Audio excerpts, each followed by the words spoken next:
in ngôi bát giá si phản in cần hối đốt na giá thắt châm đến can si na har na lòng kha cần roa chim hối pa riêng cần truyền khâu lại lâu dù cha nên na cùng bé kinh riêng chẳng dù truyền cần hết và chân chất lạc ang lâu mi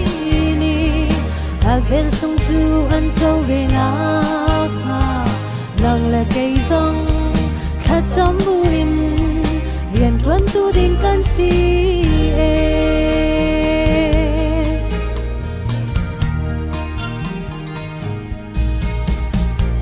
khăm nát thong cha ăn tu mi thái chi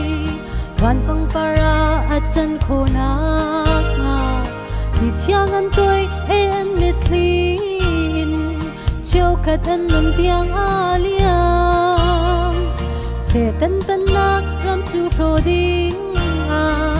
ăn nôn ăn bек thì nôn ruột lâu in har tu ke cầm bó mu tin nít thi he akan so me har na lòng kha kan roa chung oi pa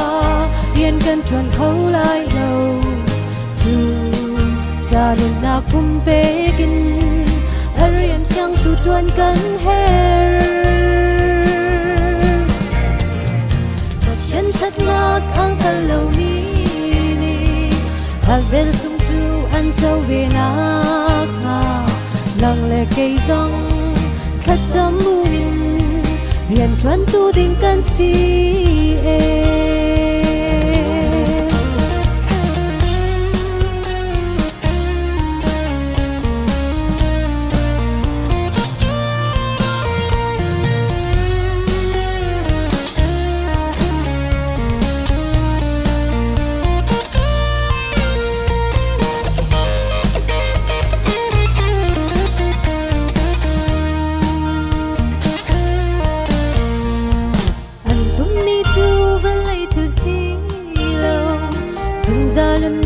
sung tu mi kini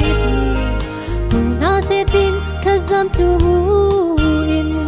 thong cha bia an phun liao am mun lau mi valai til kong chun le janin an goi pi ton mo kan hoi do na mom chan tu cha tu nang lai ke kan si har na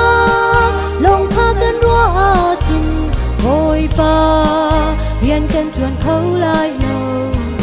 dù cha đừng na cùng bé kinh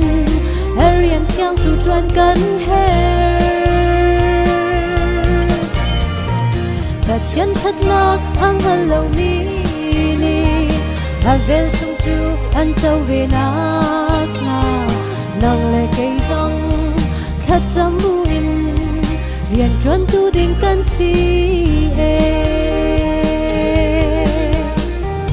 và chân chất ngát ang lâu mi bên sông chu ăn châu về nát nàng lệ cây rong khát sớm buin riêng truyền tu đình can si